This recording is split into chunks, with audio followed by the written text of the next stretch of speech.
cameras just can't do enough to capture the sublime nature of some places.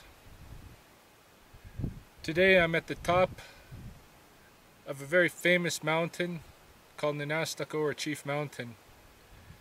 And when you're in Alberta or northern Montana, you can see this mountain from a long ways off. It kind of sticks out into the plains from the Rockies. And there's a lot of stories that go with it. And it's a real sacred place. This place where I'm sitting right now is a place where people would do, people have done for thousands of years fasts. They come up here and they sit here for up maybe 4 days or longer. 4 nights, no food, no water, and try to get a spiritual gift.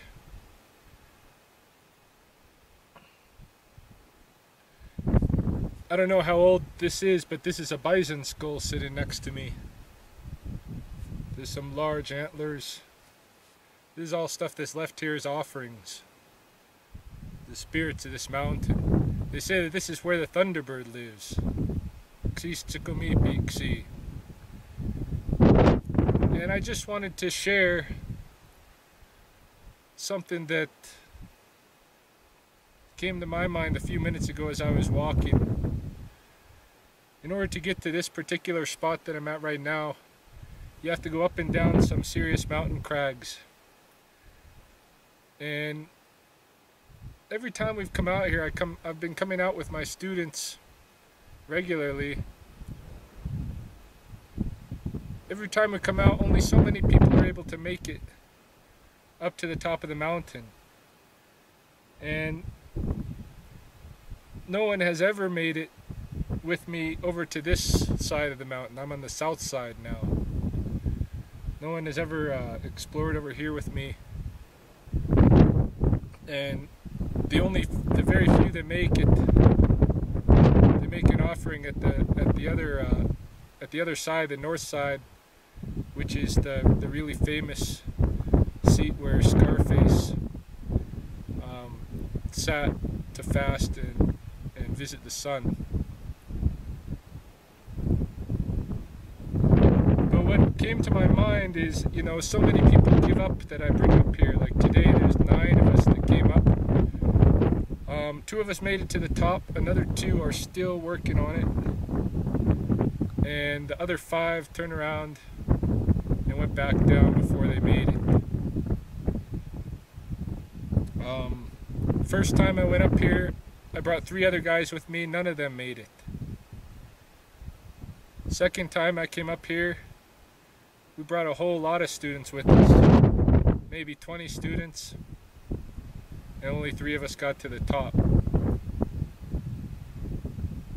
And what I think it is that for me, when it seems, you know, to be a really big challenge, it seems insurmountable. It's because they're looking at the great big picture. But for me, it's just each step to take me a little higher, to take me a little higher and a little higher. And eventually, you know, 1 foot after the other, you make your way all the way to the top. I think some people will get overwhelmed looking at that larger picture. And so they say, well, I'm happy with where I got. And that's fine, you know, I'm not criticizing that. But a lot of them could have got to the top. Because all it takes is just to take that next step. And that next step.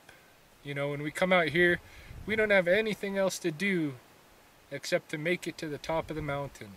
That's the only thing we're here to do. 1 step at a time.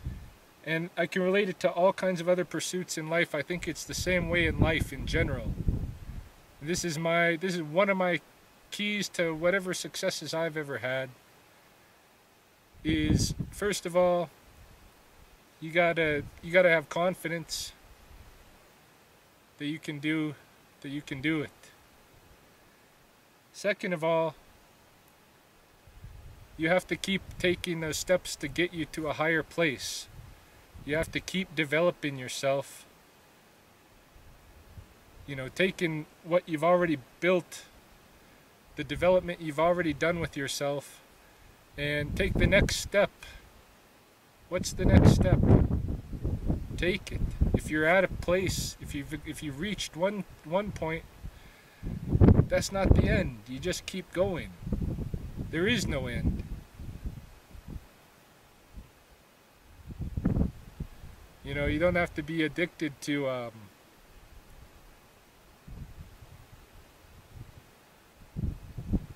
pursuing greatness or anything like that. But to me, it's just a matter of what can I do. You know, I want to see the things that I can do in my life. This is the third time I've been at the top of this mountain, and I feel really blessed. Whatever these tools are, wherever I got them from my parents, from my, you know, my upbringing, from the elders, from martial arts or school or just my own hiking around, you know, wherever it was that I got the skills to have the confidence and you know, that not turning back. I'm not saying that sometimes you don't have to turn back. Sometimes you run into a wall that's insurmountable, and that's fine. But most of the time, what looks insurmountable, it needs to be accomplished in little steps. So that's one of the lessons I'm going to try to take back home with me. Look at my life, look at where I'm at in different pursuits, ask myself, what is the next little step? The next little step that's going to take me to a higher level. I'm going to show you how high we are.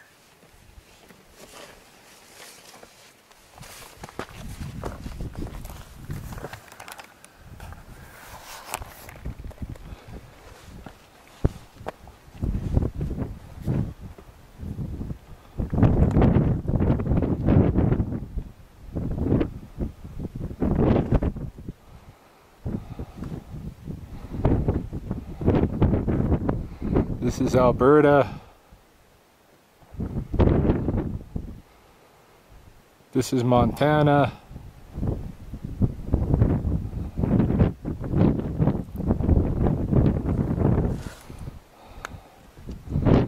This is all Blackfoot territory. And this is the Rocky Mountains. And I'm on top.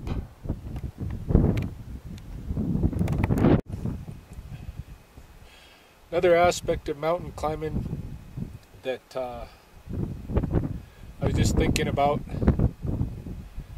you know, just in the same way that people can get stuck when they're going up because it looks like insurmountable, where they come to a wall and instead of looking at the handholds and toe holds and stuff, they're looking at the whole mountain or they're looking at the whole wall. They don't see just the next step it takes to get them there. In a similar way, there's an obstacle that people face in their fear of looking down. Sometimes and they'll get scared. You know, it's still a fear of heights in a way. And I'm not just talking tangible heights, I am talking metaphorically as well with life, because I'm saying that these lessons extend. But people will look down, they'll be afraid to fall. They'll be somewhere that they've climbed up to. They've climbed up to a certain point. Up ahead of them, they're facing that big obstacle, that intimidating thing that they don't want to, you know, that they think is insurmountable. They look back over their shoulder and it's the abyss. They don't want to fall into the abyss. And so they stay right where they are. They cling to the rock. And of course, this is not a good place to be. And it's all, you know, it's all psychological. They're stuck with their own minds. It's not a place that you can grow from.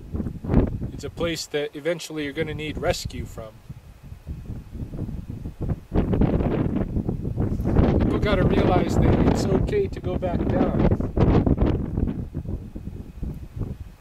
Yeah, you don't want to fall in a detrimental way that's going to hurt yourself, but sometimes, you know, when you reach the top, then it's time to go back down to the bottom, and then you're going to have a new adventure.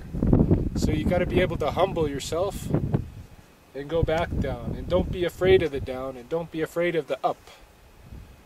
Just be paying attention to where you are in the moment and doing what you need to do to take you to the next level. So that's another lesson.